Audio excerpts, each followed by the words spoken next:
तो यहां से आप कह सकते हो कि आप इसको एंड इसको रिमूव कर सकते हो। तो अपर टर्म में आपके पास आएगा summation of Y I X I minus में N X bar Y bar all upon में नीचे वाले टर्म में आएगा आपके पास समेशन ऑफ एक्स आई का स्क्वायर। अच्छा, यहाँ पे आपके पास एन एक्स बार का स्क्वायर है, यहाँ पे आपके पास -2 टाइम एन एक्स बार का स्क्वायर है। तो क्या हम इससे यहाँ पे लिख सकते हैं ओनली एन एक्स बार का स्क्वायर बचेगा। और यही आपका क्या था, बीटा टू हेड था। क्लियर है, हेंस प्रूव्ड।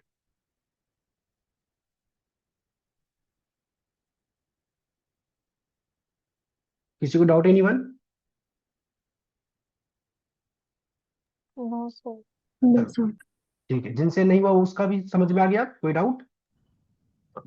No sir.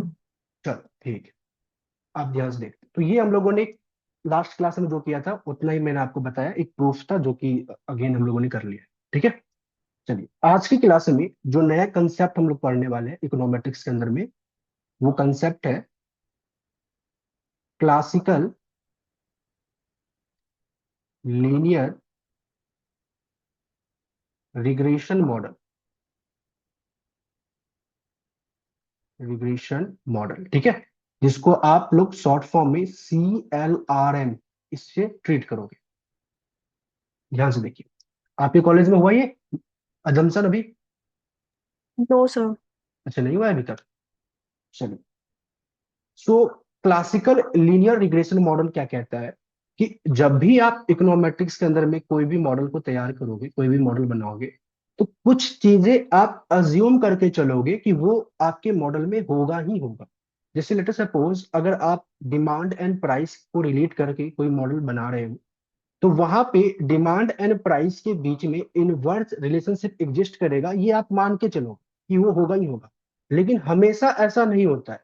कई सारे ऐसे भी केस होते हैं, जैसे गिफ एंड गुड्स का केस होता है, जहां पे इनके बीच का रिलेशन डायरेक्ट होता है। लेकिन नॉर्मली आप ये अज्यूम करके चलोगे कि अगर मैं डिमांड एंड प्राइस के बीच का रिलेशनशिप को शो कर रहा हूं, तो इनके बीच में इनवर्स रिलेशनशिप एग्जिस्ट करेगा ही करेगा। उसी तरीके से क्लासिकल लीनियर रिग्रेशन मॉडल आपको कुछ ऐसे अजम्पशन देते हैं जो कि आपको मानकर चलना है कि ये आपके मॉडल में एग्जिस्ट करेगा ही करेगा, मॉडल में ये बेसिकली लागू होगा ही होगा। क्लियर है? अब लेटर सपोज अगर वो चीज आपके मॉडल में नहीं होता, आप लेटर सपोज आपने क्या किया, अज्यूम कर लिया और वो चीज आपके मॉडल में नहीं होता है, तो ऑन दैट टाइम फिर आप उस मॉडल को आपको क्या करना पड़ेगा, फिर से ट्रांसफॉर्म करना पड़ेगा। और वो चीजें आप इसी बार इसी सेमेस्टर में पढ़ोगे आगे, बेसिकली चैप्टर यूनिट नंबर 4 में आई थिंक। ठीक है, चलिए, तो क्लासिकल लीनियर रिग्रेशन मॉडल का बेसिक समझ में आ गया कि कुछ ऐसी अजम्पशन होंगी जिसको हमें मानकर चलना है कि वो हमारे मॉडल में होगा ही होगा। ठीक है, इनमें सबसे पहला अजम्पशन जो आपका है, that is linear regression model will always in the form of in the form of linear in parameter, जिसको आप LIP कहते हो, बट इट मे बी और may not be in the form of linear in variable, linear in variable, जिसको आप LIV भी कहते हो। सो दो टर्म को यहाँ पे देखना, पहले कुछ कुछ टर्म में यहाँ पे हाईलाइट कर रहा हूं। एक तो लीनियर रिग्रेशन मॉडल, किसी भी मॉडल को आप लीनियर रिग्रेशन मॉडल तब कहोगे जब वो मॉडल लीनियर इन पैरामीटर हो, LIP हो, ये होना मस्ट है। LIP होना ही चाहिए किसी भी मॉडल को लीनियर रिग्रेशन मॉडल कहने के लिए।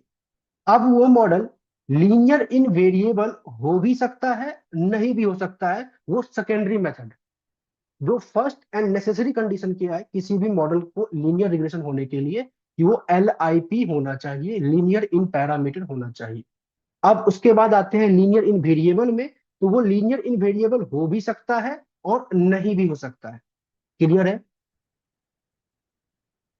किसी को डाउट यस यहां सर। तक? चलिए, सो लेट अस सपोज मैंने एक यहाँ पे लिखा model Y I is equal to beta one plus में beta two x I. Simply मैंने एक मॉडल यहाँ पे लिखा है। कोई बता सकता है इसमें पैरामीटर क्या है? Beta one and beta two. Very good, beta one and beta two is your parameter. और वेरिएबल क्या है? X X I I Y. Y. बिल्कुल सही, Y I and x I is your variable. ठीक है। तो कहता है कि अगर आप इस मॉडल को लीनियर रिग्रेशन मॉडल कहते हो तो सबसे इंपॉर्टेंट ये है कि जो आपका ये पैरामीटर है ये लीनियर इन फिजिकली लीनियर फॉर्म में होना चाहिए। मतलब beta one and beta to है एक लीनियर फॉर्म में होना चाहिए, इसके पावर पे वन होना चाहिए। क्लियर? अगर ऐसा है तो ये पूरा का पूरा जो मॉडल बना है आपका वो लीनियर रिग्रेशन मॉडल है। अब जो इस मॉडल के अंदर में वेरिएबल है वो लीनियर भी हो सकता है। ये जो आपके पास दो वेरिएबल है ये लीनियर भी हो सकते हैं। अगर अदरवाइज ये किसी और फॉर्म में भी हो सकता है, क्वाड्रेटिक, एक्सपोनेंशियल, किसी भी अदर फॉर्म में भी हो सकता है। लेकिन किसी भी मॉडल को रिग्रेशन लीनियर रिग्रेशन मॉडल होने के लिए आपका जो ये beta one hate and beta to hate होगा, मतलब जो भी आपका पैरामीटर है मॉडल का, आगे चल के कई सारे और पैरामीटर ऐड होंगे, वो सारे पैरामीटर लीनियर फॉर्म में होना चाहिए। यहां तक क्लियर? Yes sir. चलो, तो अगर ये क्लियर है मैं कुछ चीजें यहाँ पे लिखता हूँ। मैं लिख रहा हूँ लेटर सपोज ये हमारे पास मॉडल है। ठीक है। और ये मैं लिख रहा हूँ, क्या ये मॉडल आपका एल आई पी है? क्या ये मॉडल आपका एल आई भी है?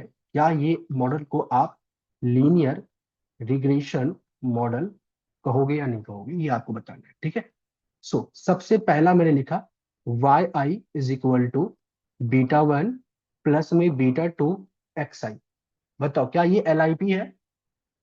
Yes sir. यस। क्या ये एल आई बी है? क्या इसका यस वेरिएबल सर। लीनियर है? यस।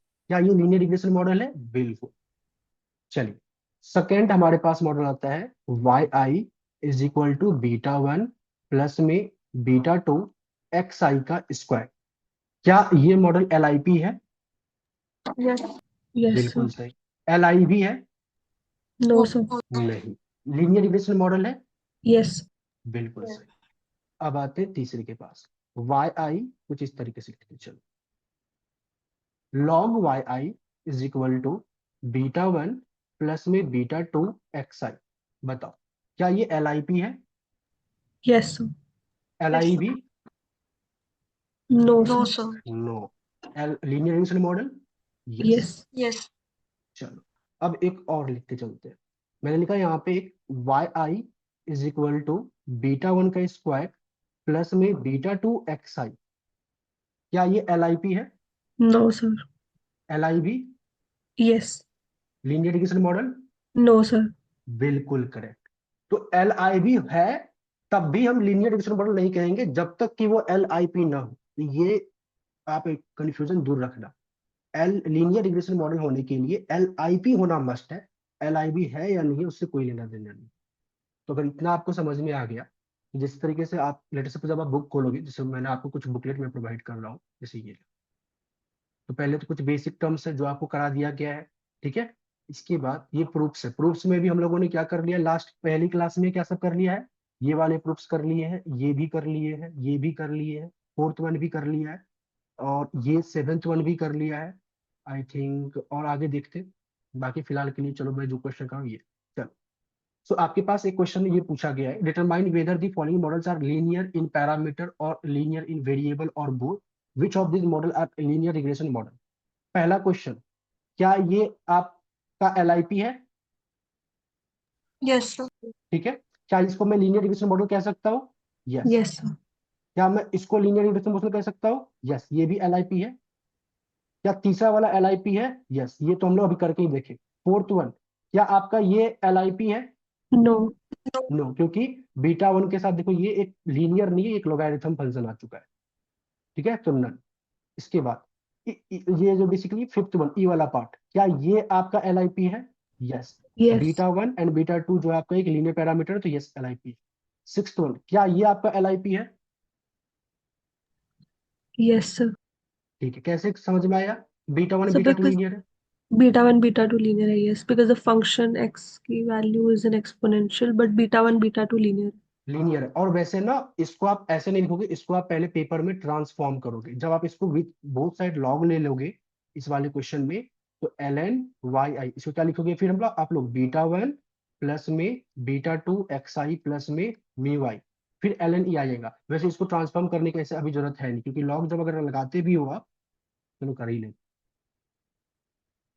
एल एन ई, तो ये 1 हो जाएगा, ये कुछ ऐसा दिखेगा। तो हम लोग आराम से कह सकते हैं कि ये लीनियर पैरामीटर है, यस एल आई बी है। अब जब मैं इस वाले पे जाऊं, तो ये एल आई पी भी नहीं है, as well as L I भी नहीं होगा। क्लियर है? Not yes linear regression model. कुछ इस तरीके से आप क्या कर सकते हो, क्वेश्चंस आपके पास दिए जाएंगे तो आप सॉल्व कर सकते हो। चलिए, तो ये समझ में आ गया आपको। अब हम लोग अगली चलते हैं। तो पहला जो आपका अजम्पशन है, L I P L I V वाला कंसेप्ट, जो कि यूज होता है आपके मॉडल को लीनियर रिग्रेशन मॉडल बनाने में, इसमें किसी को डाउट एनीवन? पेपर में कई बार आपको ये क्वेश्चन मॉडल दे देता है और बोलता है चेक करने के लिए वो लीनियर रिग्रेशन मॉडल है या नहीं है, तो आपको वहां पे L I P and L I B के कंसेप्ट को यूज करके आंसर देना होता है। तो ये पहला अजम्पशन आपको ये समझ में आ गया होगा। चलिए, अब आते हैं हम लोग सेकेंड अजम्पशन पे। सेकेंड अजम्पशन क्या कहता है आपका? Expected value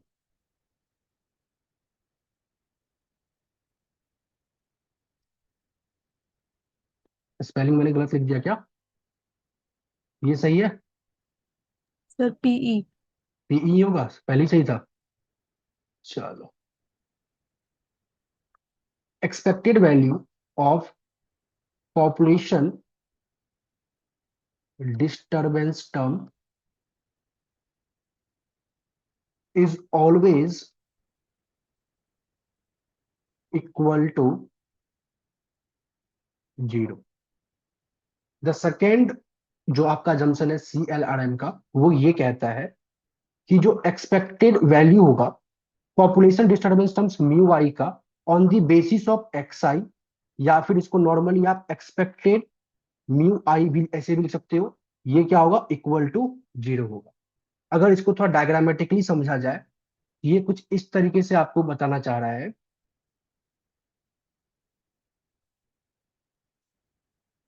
One second.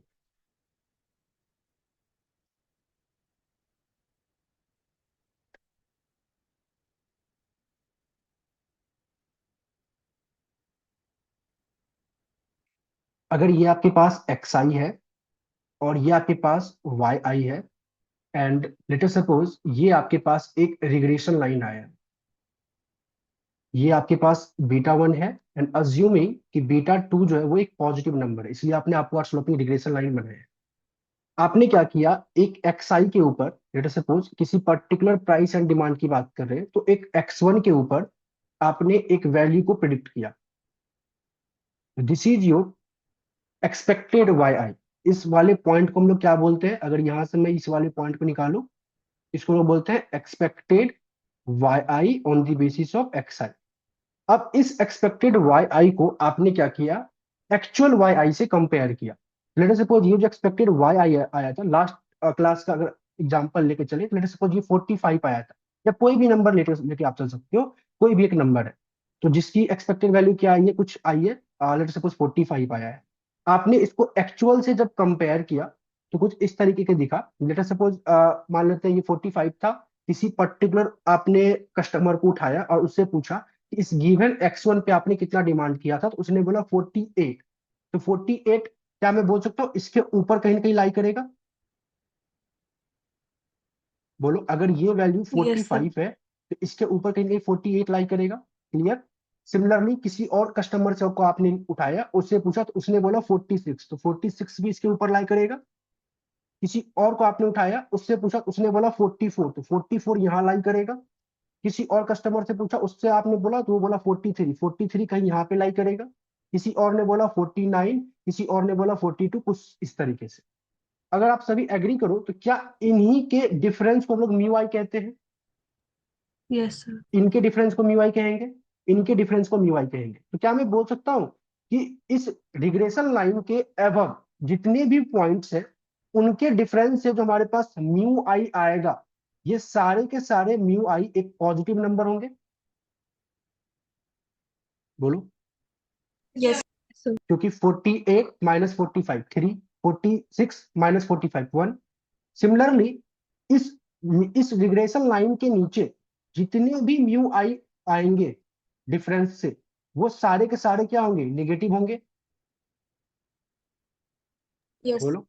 और हम लोग अज्यूम करते हैं कि सम पॉजिटिव वैल्यू ऊपर है, सम नेगेटिव है, और इन सबको जब एक साथ आप ऐड करोगे, एक्सपेक्टेशन के लिए हम लोग क्या करते हैं, जितने भी म्यू आई की वैल्यूज होंगी सबको ऐड करेंगे एक साथ, divide by number of observation. तो इन सबको जब आप एक साथ ऐड करोगे तो आपके पास वो हमेशा जीरो आएगा। ये कुछ इसी तरीके से sum of the deviation from the arithmetic mean. याद है आप ये पढ़ते थे सेमेस्टर 2 में, X I minus X bar का समेशन जीरो है। तो सिमिलरली यहाँ पे जो आपका ये म्यू आई आ रहा है, क्या म्यू आई ये नहीं आ रहा, वाई आई माइनस वाई बार, यस सर। एक्सपेक्टेड और एक्चुअल का डिफरेंस, और इनका समेशन क्या होगा, जीरो होगा। कुछ ऐसा ही सिनेरियो है। समझ में आया? Yes sir. डायग्रामेटिकली ये क्या कहना चाह रहा है, समझ में आ गया ना? चलिए। सो यहाँ पे हम लोग क्या अजम्पशन, किस तरीके से इसको हम लोग डिसाइड कर रहे हैं, हम लोग ये अज्यूम कर रहे हैं, assuming some mu I line above the regression line, above the regression line, and some are lying below the regression line,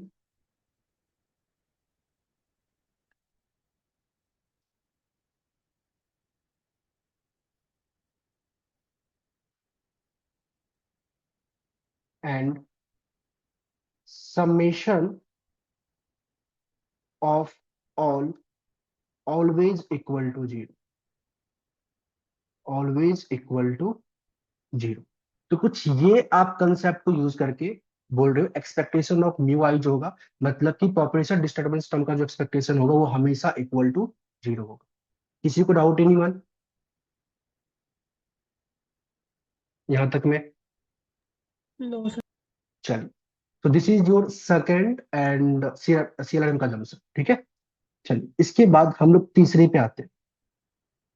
third one क्या कहता है कि जो कोवेरियंस है between X I and mu I, where X I is the explanatory variable and mu I is the error term, इनके बीच में जो कोवेरियंस होगा वो इक्वल टू जीरो होगा। वो क्या होगा, इक्वल टू जीरो होगा।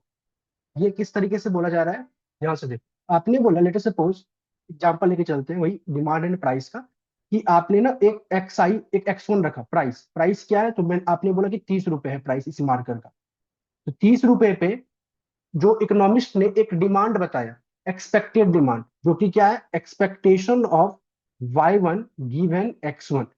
तो उसने बताया कि जो डिमांड होगा 30 रुपए पे वो होगा 45।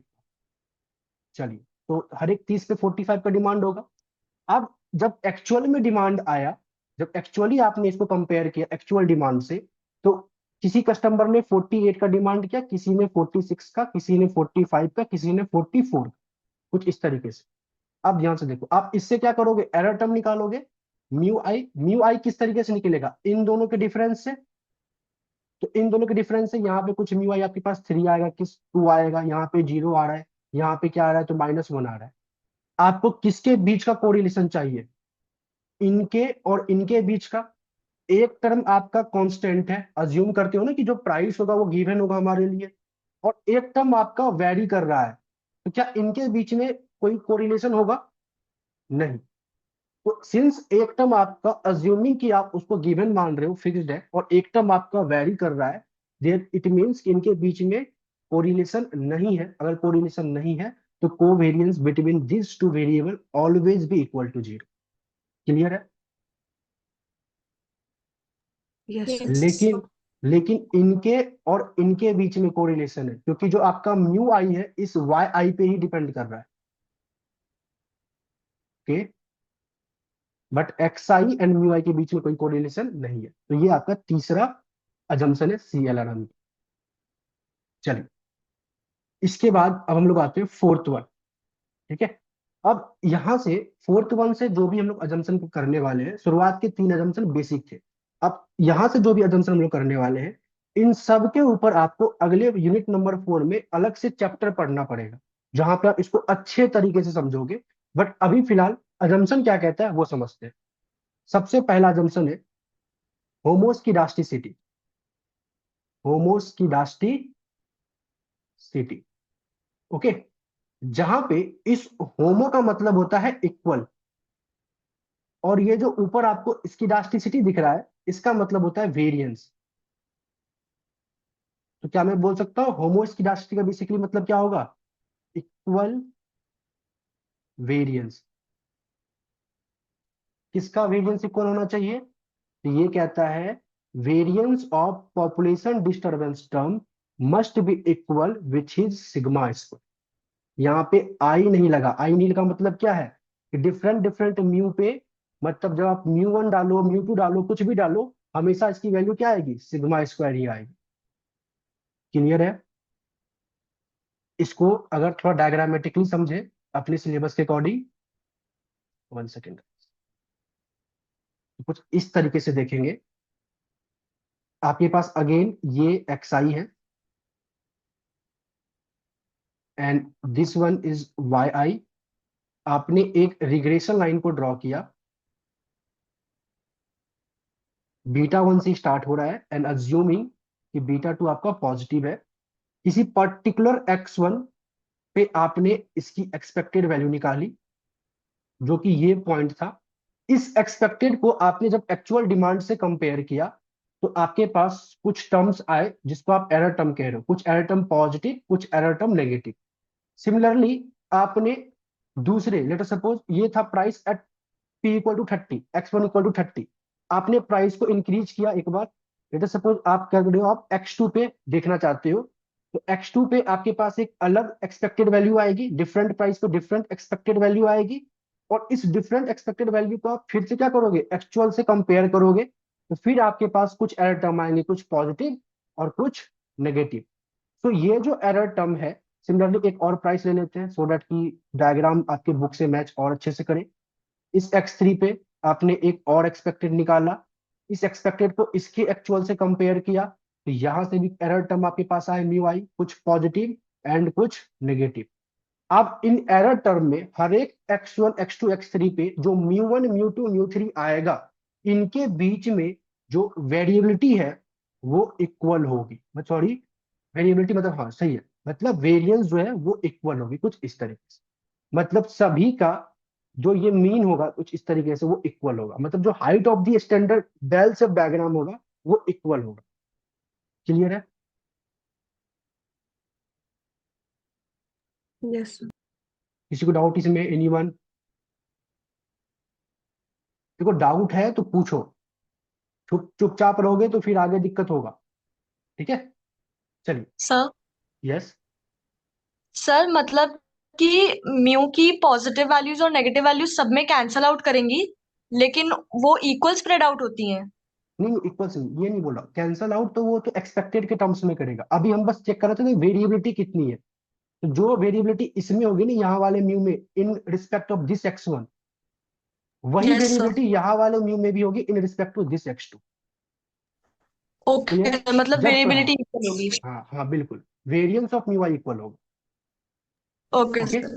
चल। क्योंकि जब आप x1 एक डिफरेंट प्राइस पे, जैसे आपने ये मॉडल तैयार कर लिया है, Y I hat is equal to beta 1 hat plus में बीटा 2 हैट एक्स आई, जहां पे आपने बढ़िया है, जहां पे आपने इसकी आपने वैल्यू निकाल ली पैरामीटर की, सो दैट कि आपका एरर टर्म क्या हो जाए? मिनिमाइज हो जाए। अब इस पे आप डिफरेंट डिफरेंट एक्स की वैल्यू पुट कर सकते हो ना। जब एक्स की वैल्यू 30 पुट करोगे तो एक अलग आपको एक्सपेक्टेड वैल्यू मिलेगा 45। एक्स की वैल्यू 40 पुट करोगे तो हो सकता है आप इस अलग वाई आई हैट निकलेगा, later suppose 35, and so on so forth, कुछ इस तरीके से। अब इसको 45 को आप अलग एक्चुअल वाई आई से कंपेयर करोगे, 35 को अलग एक्चुअल वाई आई से कंपेयर करोगे, और वहां से अलग म्यू 1 म्यू 2 निकलेगा, और उन म्यू 1 म्यू 2 में जो वेरिएबिलिटी होगी वो सेम होगी, variance of mu I same होगी। क्लियर है? यस। चलो, अब मैं इसको यहां से रिमूव कर रहा हूँ। अब आगे बढ़ते, कहता है कि ये तो होमोस्किडास, ये अजम्पशन है। तो ये अजम्पशन क्या कहता है कि आपका जो वेरिएंस है, मतलब जो आपका, सॉरी, आपका जो एरर टर्म है उसका वेरिएंस क्या होना चाहिए? इक्वल होना चाहिए। तो ये अजम्पशन कब वैलिड करेगी, कब इस अजम्पशन का उल्टा क्या होगा।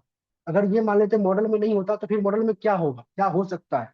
तो मॉडल में आपका हो सकता है this is not the part of your C R R N assumption, but अगर होमोस्किडास्टिसिटी नहीं होती है तो मॉडल में आपका हेट्रोस्किडास्टिसिटी एग्जिस्ट करेगा। हेट्रोस्किडास्टिसिटी,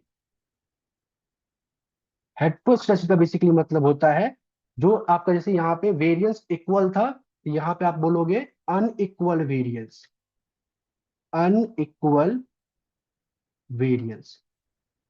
तो ये बेसिकली आगे आप पढ़ोगे जब चैप्टर आपके पास आएगा। तो बेसिकली मैं यहाँ पे इसको इस तरीके से लिखता हूँ, शन ऑफ, कौन सा ये अजम्पशन था, अजम्पशन नंबर 4, अजम्पशन 4। क्लियर है। सर जब हेट्रोस्केडास्टिसिटी होगा तो हम्म। हम क्या इंटरप्रेट कर सकते हैं कि लीनियर रिग्रेशन मॉडल नहीं होगा फिर? जो यूनिट नंबर 4 में पढ़ेंगे ना, ठीक है। Okay sir. जब नहीं, जब होमोस्किडास्टिसिटी नहीं होगा इट मीन्स कि आपके मॉडल में हेट्रोस्किडास्टिसिटी अवेलेबल है। और अगर हेट्रो है तो उससे क्या सब प्रॉब्लम हो सकता है, क्या कंसिक्वेंसेस हो सकते हैं, और उसको कैसे हम लोग ठीक करेंगे, कौन कौन से मेथड को यूज करेंगे, यही आप पढ़ोगे। तो जैसा कि ओके। आपको मैंने बोला था ना, ये फोर्थ के बाद जितने भी अभी अजम्पशन हम लोग पढ़ने वाले हैं, इन सब के ऊपर एक अलग चैप्टर आएगा। चलिए ठीक है।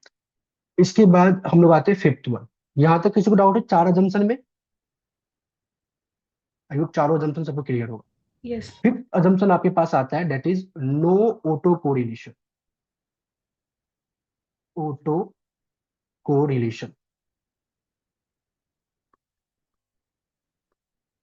नो ऑटो कोरिलेशन क्या कहता है, ये कहता है no correlation between, no correlation between error term, error term इसका बेसिक मतलब है, इस अजम्पशन का बेसिक मतलब है कि no correlation between error term, that is जो आपका कोवेरियंस होगा between mu i comma mu J, दो डिफरेंट एरर टर्म के बीच में, वो इक्वल टू जीरो होगा for all I is not equal to J, for all I is not equal to J. मतलब कि डिफरेंट डिफरेंट जो आपके पास एरर टर्म्स आएंगे उनके बीच में कोई कोरिलेशन नहीं होगा। अगर थोड़ा इसको दोनों को डायग्रामेटिकली देखा जाए तो ये आप कुछ इस तरीके से बोलना चाह रहे हो। अगर आपने यहाँ पे म्यू आई डाला है, चलो म्यू आई को थोड़ा अच्छे से लिखते हैं,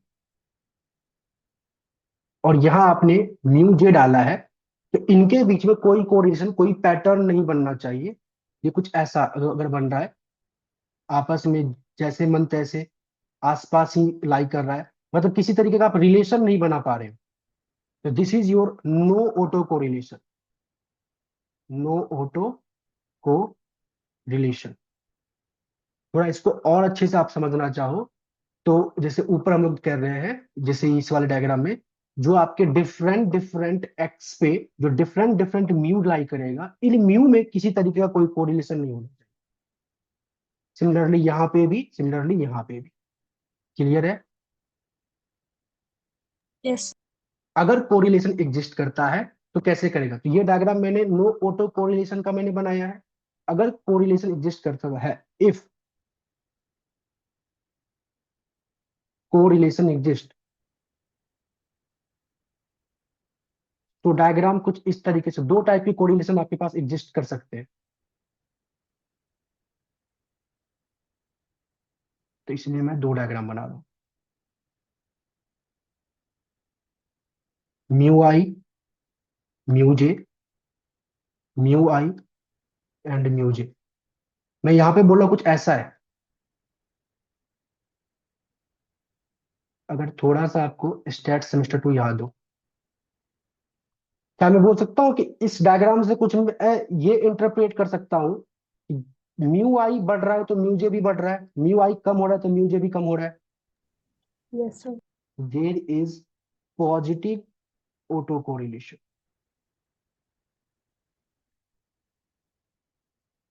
और अगर यही डायग्राम ऊपर से नीचे कुछ ऐसा है,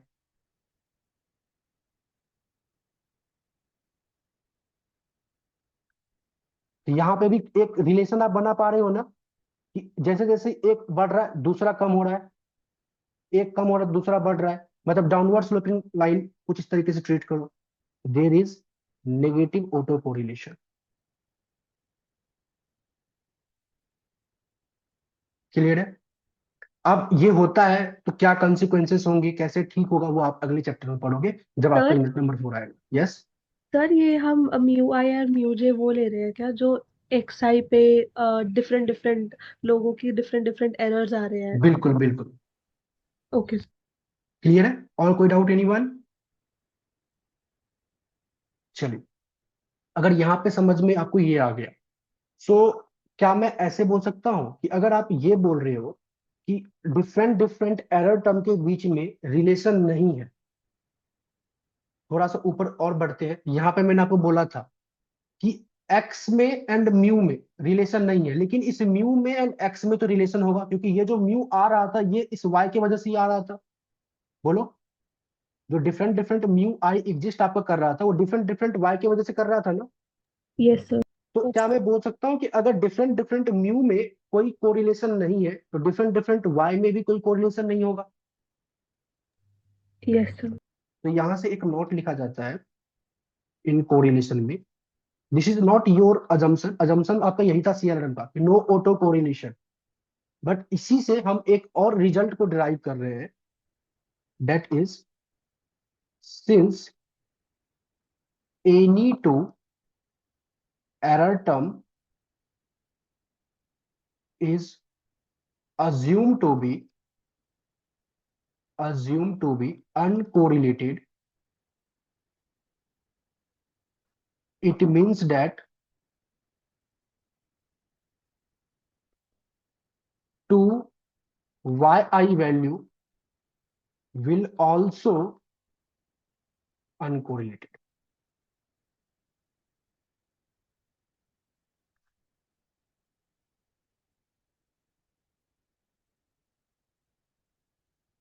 That is covariance between, अगर मैं yi कॉमा yj निकालू, ये भी क्या होना चाहिए, जीरो होना चाहिए।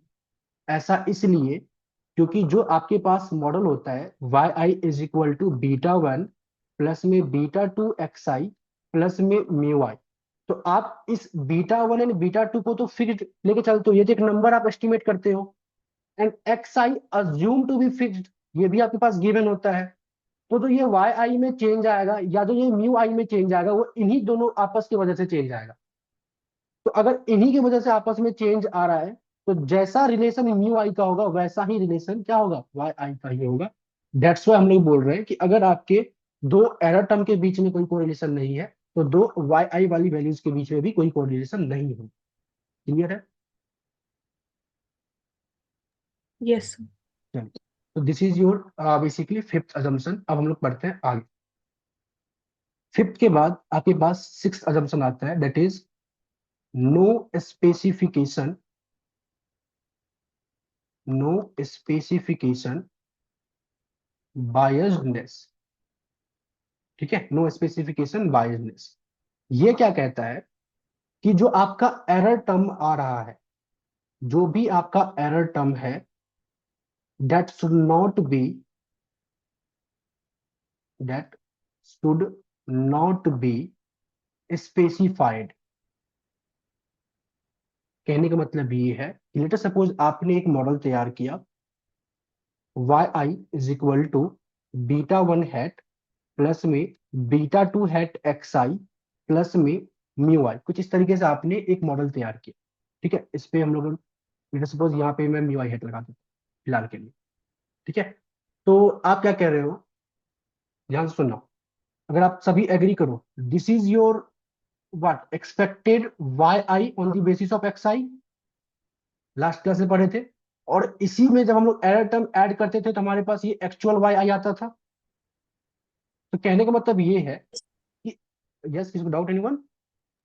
हाँ, कहने का मतलब ये है कि आपने बोला कि पर्टिकुलरली किसी न एक्स वैल्यू पे, कोई भी एक एक्स वैल्यू आपने लेट लिया, पर आपने बोला कि जो डिमांड होगा वो होगा ये 45 का, और जब इसको एक्चुअल से कंपेयर किया गया तो डिमांड हुआ 48 का, और इन्हीं दोनों के डिफरेंस पे जो थ्री आएगा, इसी थ्री को आप लोग बोलते हो एरर टर्म। क्लियर है? तो ये जो डिफरेंस आया है, ये जो एरर टर्म आया है, इसका जो रीजन होगा ये स्पेसिफाइड नहीं होना चाहिए। That should not be specified. मतलब फिर से मैं समझाता हूँ और एक बेसिक लैंग्वेज में, कि जो रीजन मतलब जो एरर टर्म आपका एग्जिस्ट कर रहा है, मतलब जो आपने प्रिडिक्ट किया था बीइंग इकोनोमेट्रिक्स, और जो एक्चुअल में हुआ, तो उनमें जो डिफरेंस आया ना, उसकी वो डिफरेंस जो आया है उसका कारण आपको पता नहीं होना चाहिए। अगर उसका कारण आपको पता है, अगर आप ये जज कर पा रहे हो कि ये रीजन, ये जो डिफरेंस आया है, एरर आया, वो क्यों आया है, तो अगर आप क्यों आया जज कर पा रहे हो, तो ये पहले आपने क्यों नहीं मॉडल में तैयार किया। जैसे फॉर एग्जाम्पल, आप बोल रहे हो कि ये डिमांड है, ये प्राइस है, और डिमांड एंड प्राइस के बीच के से आपने एक मॉडल तैयार कर दिया, और जब आप इसको एक्चुअल में कंपेयर किया तो आपके पास एक एरर आ रहा है, और आप इस एरर को ढूंढ पा रहे हो। ये एरर क्यों आया था? तो क्योंकि ना कंज्यूमर की इनकम चेंज हो गई, या फिर कंज्यूमर की टेस्ट एंड प्रेफरेंस चेंज हो गई, तो ये आप इसका रीजन ढूंढ पा रहे हो। अगर रीजन ढूंढ पा रहे हो ना, तो कहने का मतलब आपने मॉडल ही गलत बना दिया है। जब आपको रीजन पता चल रहा है, तो उस रीजन को आपने पहले क्यों नहीं डाला मॉडल में। तो एक परफेक्ट मॉडल बनने का कारण ये होता है, मतलब परफेक्ट मॉडल बनने का एक बेसिकली रिजल्ट भी यही होता है, कि जो एरर आ रहा है उस एरर को आप ढूंढ ही नहीं पाओ, स्पेसिफाइड ही नहीं कर पाओ कि वो क्यों आ रहा है। क्योंकि आपने जब मॉडल बनाया था, तो उस टाइम पे आपने वो सारे फैक्टर कंसीडर किए थे जो कि हो सकता था, लेकिन फिर भी एरर आ गया। आई डोंट नो वो क्यों आया। क्लियर है? समझ पा रहे हो? अगर यस। आप एरर को ढूंढ पा रहे हो, एरर को स्पेसिफाइड कर पा रहे हो, तो कहने का मतलब आपने मॉडल ही गलत बना दिया। क्योंकि अगर आज आप एरर ढूंढ पा रहे हो, तो उस टाइम पे आप कहाँ थे? उस टाइम पे एरर को डालना था ना। आप अगर बोलोगे मेरे को कि सर मैंने क्या किया था, इनकम को कंसीडर नहीं किया था, तो क्यों नहीं किया था, करना चाहिए था। तो ये तो बेसिकली एक परफेक्ट मॉडल के लिए क्या होना चाहिए? No specification biasness. मेन इसका मतलब होता है error term that should not be specified. This is your sixth assumption. इसके बाद एक और अजम्पशन है, that is seventh one. Seventh assumption जो है, जब आप यूनिट नंबर 2 में मल्टीपल लीनियर रिग्रेशन पढ़ोगे, अभी आप सिंपल पढ़ रहे हो, मतलब एक वाई पे एक ही एक्स है, एक ही एक्सप्लेनेटरी वेरिएबल है। लेकिन जब आप एक से ज्यादा एक्सप्लेनेटरी वेरिएबल को डालोगे, तो ऑन दैट टाइम एक और अजम्पशन ऐड होगी, that is no perfect multicollinearity. Multicollinearity, I know कि थोड़ा थोड़ा आप लोगों को लग रहा होगा कितना वर्ड गंदा सा है, मल्टीकुलिनैरिटी, हेट्रोस्किडास्टिसिटी, होमोस्किडास्टिसिटी, तो बट ठीक है, सीखना तो पड़ेगा। सो नो परफेक्ट मल्टीकुलिनैरिटी का क्या बेसिकली मतलब कह रहा है, कि covariance between two explanatory variable X I comma X J, ये क्या होना चाहिए? कोवेरियंस ना लेके कोरिलेशन ले लो। So correlation between two explanatory variable, ये कभी भी परफेक्ट मल्टीक्लिनरिटी नहीं होनी चाहिए। परफेक्ट मल्टीक्लिनरिटी का डिग्री होता है +1 - 1, ये कभी भी +1 - 1 नहीं होना चाहिए। मतलब लेट अस सपोज आपने एक मॉडल तैयार किया, Y I is equal to β1 plus में β2 एक्स आई प्लस में β3, ये एक्स आई नहीं है, ये x1 है, लेट अस β2 x1 प्लस में β3 x2 प्लस में म्यू आई, ये आपने मॉडल तैयार किया। जहां पे आप कह रहे हो ये जो x1 है ये आपका प्राइस है, x2 जो है ये आपका इनकम है। So this x1 is your price, ये x2 आपका लेट अस सपोज कंज्यूमर का इनकम है, और आप चेक करना चाहते हो डिमांड, तो ये बेसिकली वाई आई आपका क्या है? डिमांड है। सो जो दो डिफरेंट एक्सप्लेनेटरी वेरिएबल है x1 एंड x2, जो ये प्राइस एंड इनकम है, इनके बीच में कोरिलेशन जो है वो परफेक्ट नहीं होना चाहिए, मतलब जो डिग्री है वो +- 1 नहीं आना चाहिए। ये आप जब बेसिकली मल्टी वेरिएबल पढ़ोगे सेकेंड यूनिट के अंदर में, तब जाके आपको वहां समझ में आएगा। बाकी इस ये भी अगर अजम्पशन वैलिड होती है, तो क्या कंसिक्वेंसेस होगा, इससे क्या, कैसे आप ठीक हो सकते हो, कौन से मेथड को आप यूज करोगे, ये सब आप पढ़ोगे आगे यूनिट नंबर 4 में। तो एक और अजम्पशन मैंने आपको बताया, नो परफेक्ट मल्टीप्लिनरिटी, जिसका मतलब है दो एक्सप्लेनेटरी वेरिएबल के बीच में कोरिलेशन परफेक्ट नहीं होना चाहिए। किसी को डाउट? एनीवन? सर मतलब कोरिलेशन एग्जिस्ट कर सकता है बट प्लस माइनस वन नहीं होना चाहिए। हाँ बिल्कुल,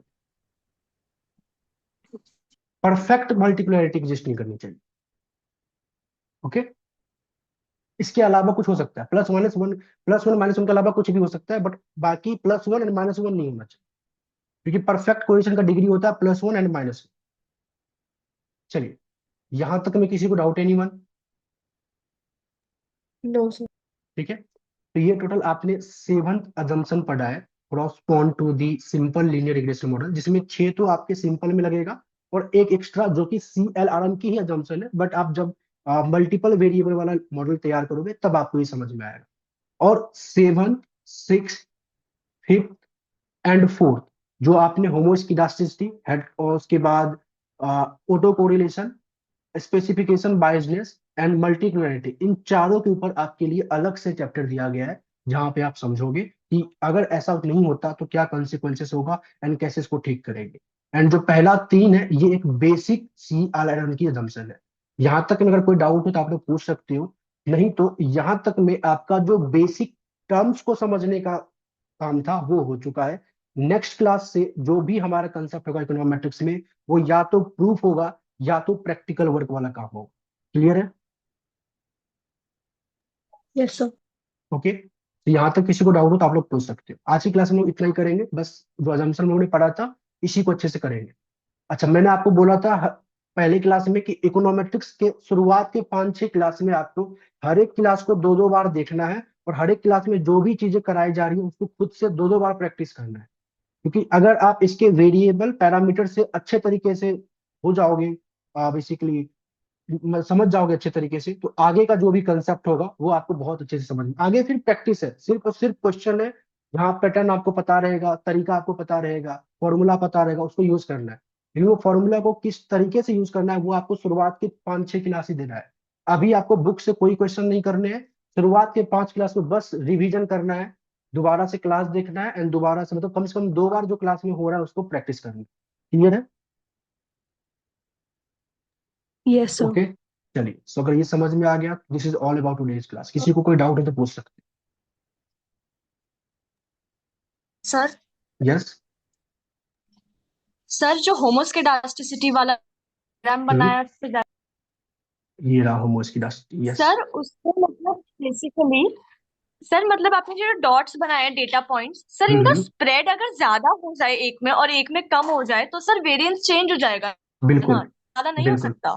नहीं चेंज होगा। अगर एक में ज्यादा स्पीड हो जाए दूसरे में कम हो जाए तो वेरिएंस चेंज हो जाएगा। वेरिएंस का मतलब ही कि आप डेटा में वेरिएबिलिटी को चेक कर रहे हो। अगर मैं ये ओके कह रहा सर तो हूँ, अगर हाँ एक में ज्यादा एक में कम है तो हाँ, इसको होमोस्किडास्टिक नहीं नॉर्मल है मान लो, हेट्रोस्किडास्टिक हाँ होगा। मान लेते हैं ये म्यू आई का वेरिएबल है।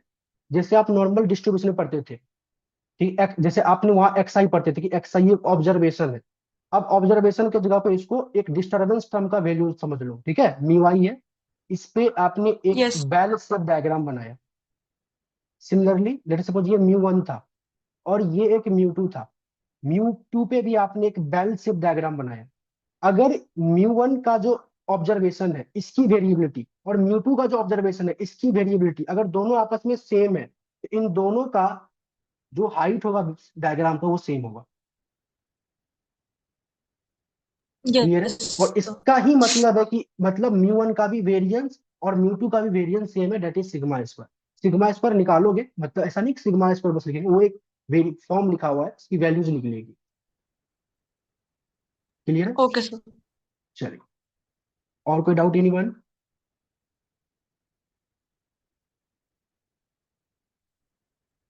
तो बेसिकली होमो में ये जो आपका हाइट है, थोड़ा सा मैं और इसको थोड़ा बताता हूँ। ये जो आपका हाइट होगा लेट सपोज यहाँ से ये सेम होगा। हेट्रो में ये हाइट सेम नहीं होगा, कहीं अगर ये इतना है तो हो सकता है दूसरे वाला थोड़ा बड़ा हो, तीसरे वाला और थोड़ा थोड़ा छोटा हो, and so on so fourth. मतलब जो हाइट है बेल सेप्ट की वो सेम नहीं होगी। अगर डायग्रामेटिकली अगर आपको देखना होगा बुक में जो देखोगे या फिर पेपर में कई बार होता है, वैसे आप आगे जब इसके कॉन्सिक्वेंसेस को देखने के बाद जब बेसिकली डिटेक्शन मेथड पढ़ोगे तो वहां पे ग्राफिकल मेथड का बहुत इंपॉर्टेंट है। वहां पे कई सारे टेस्ट हैं जो कि आप ग्राफ के हेल्प से ही सॉल्व करते हो। वैसे भी आपके पेपर में प्रैक्टिकल वर्क है, तो कॉलेज में आपको सिखाया जाएगा किस तरीके से डेटा को इस तरीके से डायग्राम में प्लॉट करते हैं। एंड सर ऐसा तो कुछ नहीं है ना कि हेटेरोस्केडास्टिक मॉडल लीनियर नहीं होगा?